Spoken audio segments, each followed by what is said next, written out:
Hi, so it's me again. This time I'm going to talk about analog space missions. What is an analog space mission? Analog space mission aim to replicate certain aspects of space mission. For example, the isolation, the type of experiments, the spacesuits, the habitat. Each space mission has a different focus. Some of them do amazing spacesuits, those are really realistic, where you really have a different pressure, where you have, you can pee in them, you can eat in them, you can drink in them. Others are just very simply just a coat with a little like a motorbike helmet on them. And others simply do not have any spacesuits that they work on, and they only focus in the isolation part of habitats. Each of these missions have a different budget. Each of them have a different role. Some are made by students to really understand, okay, can we as students build an analog space mission from scratch? This was the case, for example, for the space mission I was part of. We were all students, and we built and we recruited the same way as the European Space Agency would do, obviously not as difficult. But we recruited the astronauts, we chose a base, we made what we call a flight plan, which is a schedule that astronauts usually follow. We simulated Mars quake basically on the base, basically an earthquake that you would have but on another planet. How would you react if you had an earthquake on another planet or on the moon? And we really managed to do it. It was a fantastic experience. And for most people on Earth, this is the closest that you will have to feeling like an astronaut.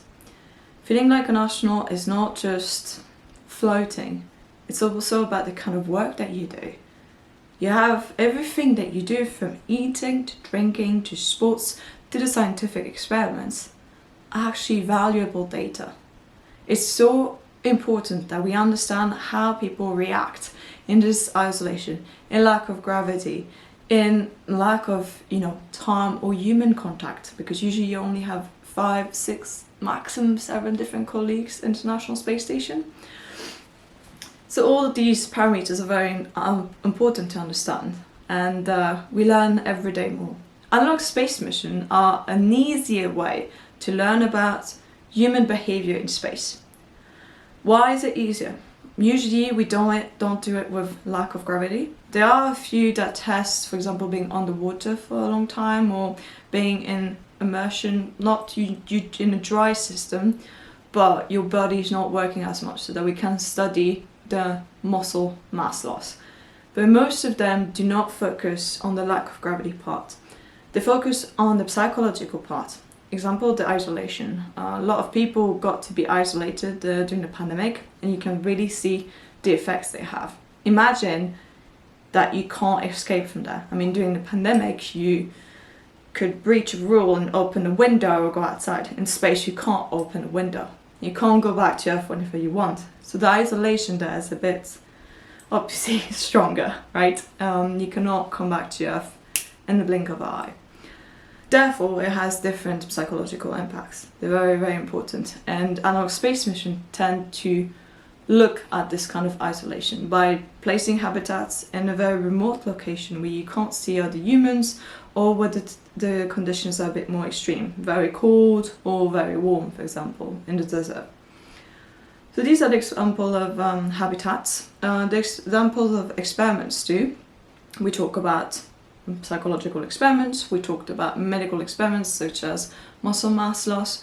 The other experiments that we can do, for example, agriculture. This is a very, very interesting part, because we need to understand, okay, are plants fit to grow in a totally artificial environment? Because usually you won't have direct UV lights from the sun, you won't have wind, you won't have a real rain, you won't have all those natural elements that could technically be crucial to plants.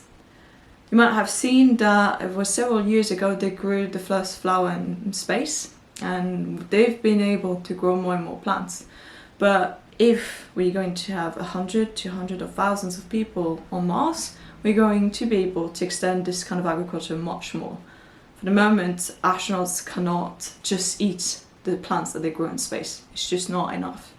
So we need to optimize this, we need to understand those feeds. Therefore, agriculture is a very important part of it.